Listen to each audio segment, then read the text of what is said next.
pembelajaran jarak jauh. Yuk, jangan lupa untuk selalu menjaga protokol kesehatan dengan menggunakan masker, mengecek suhu badan, dan mencuci tangan sebelum masuk kelas. Kombinasi pembelajaran berkualitas yang aman juga nyaman, bikin orang tua makin tenang. Riyadh Season. Imagine more.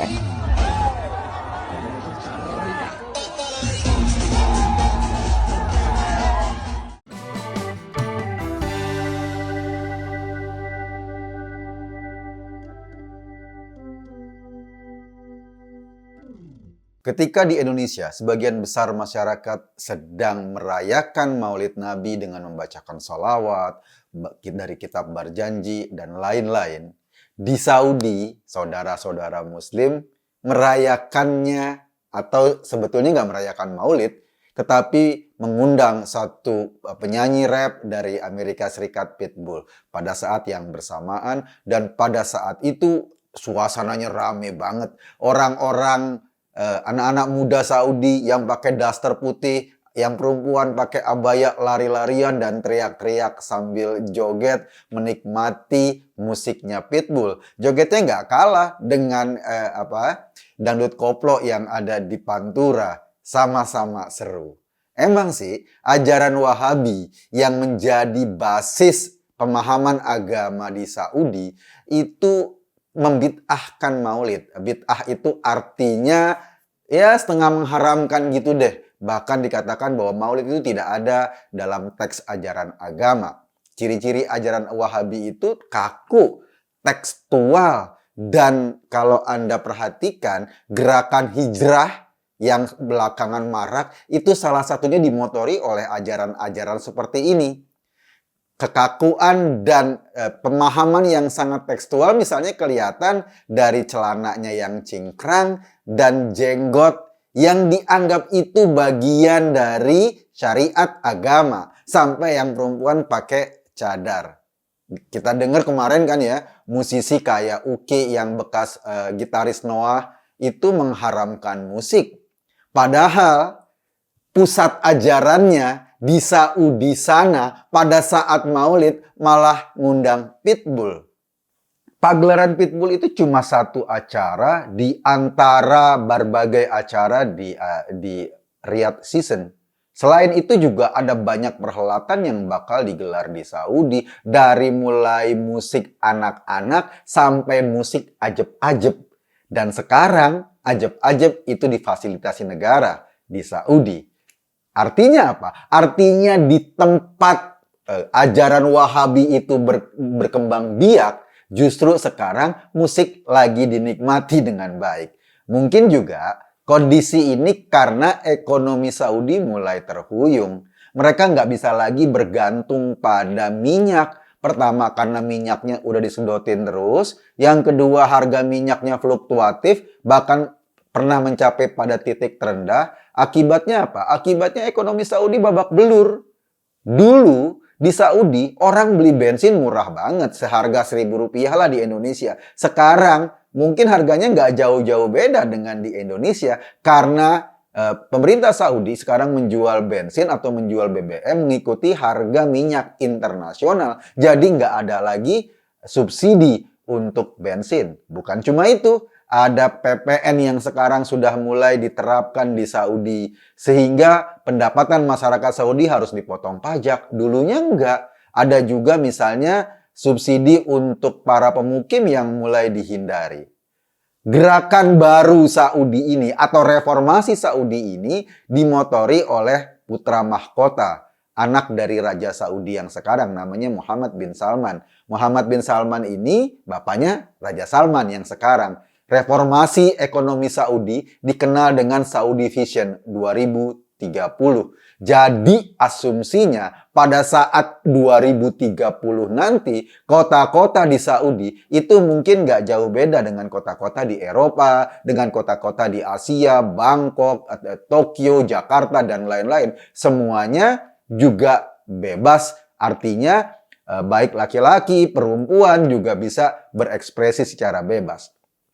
Saudi Vision ini diasumsikan bahwa Saudi harus membuka diri, nggak lagi jadi negara tertutup. Kaum perempuan nggak lagi diposisikan di belakang.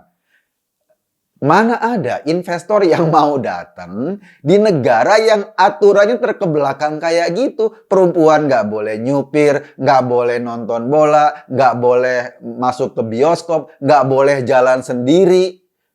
Bahkan sekarang ada pantai-pantai di Saudi, perempuan-perempuan boleh pakai bikini.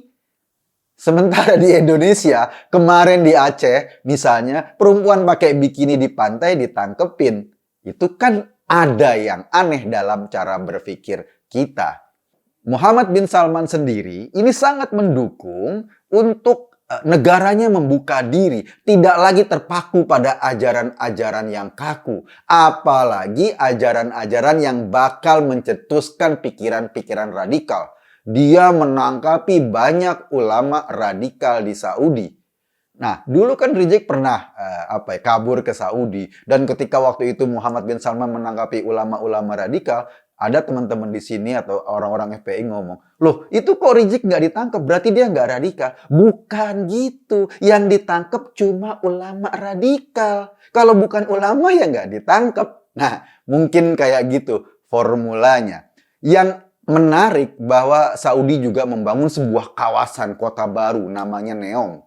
Dan kota baru itu kabarnya bakal seheboh Las Vegas di Amerika Serikat. Saya nggak tahu apakah nanti di kota baru itu dibuka juga kasino. Tetapi pada kenyataannya Saudi sekarang sudah membuka diri karena ekonominya sempoyongan. Dan ekonomi yang sempoyongan ini tidak bisa dibangkitkan kecuali dengan membuka diri terhadap perubahan zaman.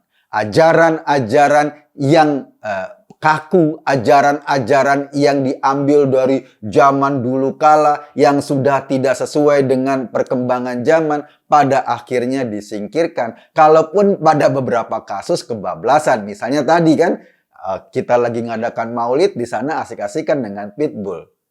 Perempuan diberi kebebasan untuk mulai berekspresi di Saudi. Dan kita tahu tingkat pengangguran di Saudi lumayan tinggi. Pada tingkat pengangguran laki-laki itu angkanya sekitar 15, sekian persen. Bahkan tingkat pengangguran kaum perempuan bisa sampai 32%.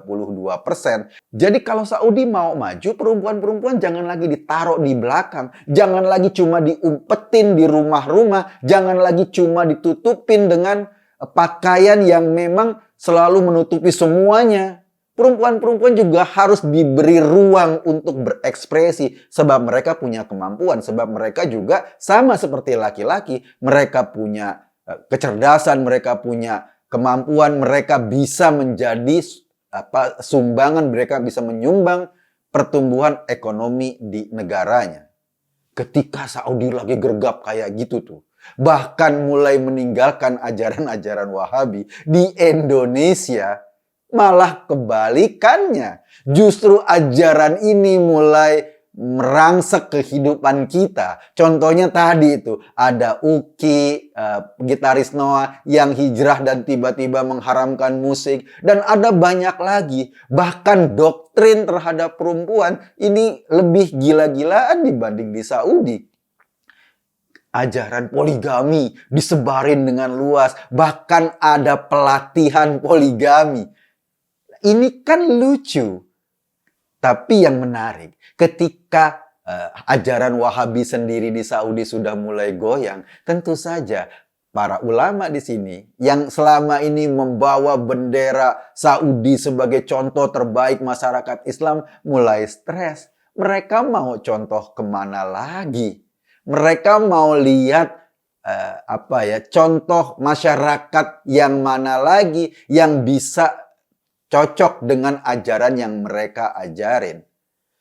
Dulu ya, ajaran Wahabi itu memang dibutuhkan oleh kerajaan Saudi karena dengan ajaran ini raja-raja atau para penguasa Saudi bisa melanggengkan kekuasaan. Karena ajarannya kaku, ajarannya keras, bisa menaklukkan rakyat dengan segala aturan yang sangat kaku itu.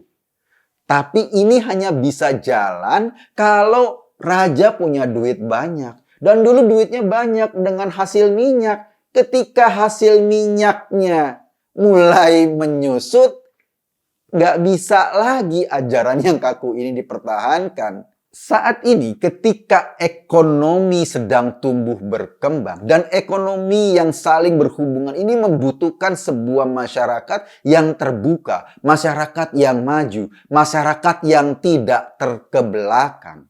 Akibatnya apa? Akibatnya mungkin saja di Saudi sana agama atau pemahaman agama harus direformasi, harus diubah sesuai dengan perkembangan zaman. Ataupun kalau mereka nggak mengubah paradigma doktrin agamanya, setidaknya kebijakan negaranya sudah tidak lagi mengikuti 100% doktrin agama yang tradisional dan kaku seperti ajaran Wahabi itu.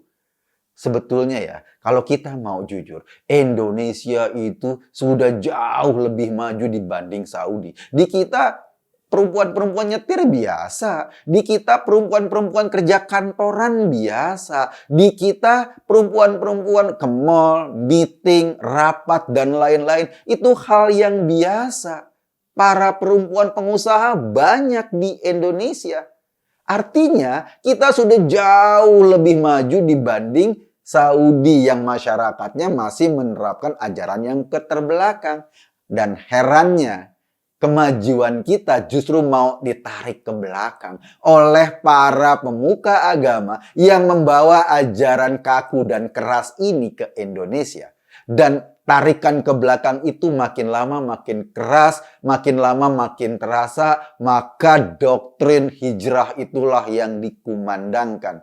Akhirnya apa? Akhirnya kita ketemu orang-orang kayak Uki, kita ketemu orang-orang kayak 5P, kita ketemu orang-orang kayak Arie Untung. 5P misalnya kemarin bahkan untuk sungkeman aja sama orang tua dipermasalahkan. Katanya semestinya yang disembah cuma Allah, bukan orang tua. Lah, ini bedain sungkem sama orang tua dengan ibadah agama saja dia nggak bisa bedain. Akhirnya gini, kalau seandainya Saudi ini mau terus berkembang ke depan, kalau ekonominya nggak mau rusak, salah satu caranya adalah mengubah cara pandang mereka dalam menerapkan ajaran agama. Itu contoh Saudi. Begitupun kita. Kalau sekarang itu sudah banyak contoh. Saya punya contoh konkret yang sangat kecil. Ada teman kerjanya di bank, jabatannya bagus, tapi selalu diprovokasi dengan bank itu haram, riba dan lain-lain. Akhirnya dia keluar dari bank. Keluar dari bank, mulai usaha. Ketika dia mulai usaha karena nggak punya kemampuan usaha, usahanya bangkrut. Kemudian dia Gojek atau narik ojek online. Dibayar pakai OVO, dibayar pakai GoPay. Ada yang ngomong lagi, GoPay dan OVO itu riba. Dulu dia kerja di bank, ekonominya bagus, mungkin asumsinya dimakan riba. Tetapi kemudian dia hindari. Ketika dia kerja di narik ojek online, dianggap riba juga. Ujung-ujungnya apa? Ujung-ujungnya ekonominya ambruk, ujung-ujungnya ekonominya berantakan. Dan ini salah satu contoh kecil. Ketika ajaran yang kaku dan sembarangan menerjemahkan sebuah konsep riba langsung ditarik ke dalam sisi kehidupan ekonomi seseorang. Kalau kita tidak bisa membuka diri atau tidak mau membuka cakrawala berpikir dan mengikuti ajaran kaku, jangan salahin kalau umat Islam ekonominya selalu terpuruk. Jangan salahin kalau tidak ada yang mau beraktivitas ekonomi dengan umat Islam. Karena apa? Karena banyak banget hambatannya. Wong Saudi sendiri saja sekarang sudah membuka diri. Bahkan perempuan-perempuan sudah boleh pakai bikini di pantai. Asal jangan pakai bikini di tengah jalan, nanti kayak Dinar Kandi. Saya Eko Kuntadi hanya mengajak Anda berpikir. Kesimpulannya ya terserah Anda. Terima kasih.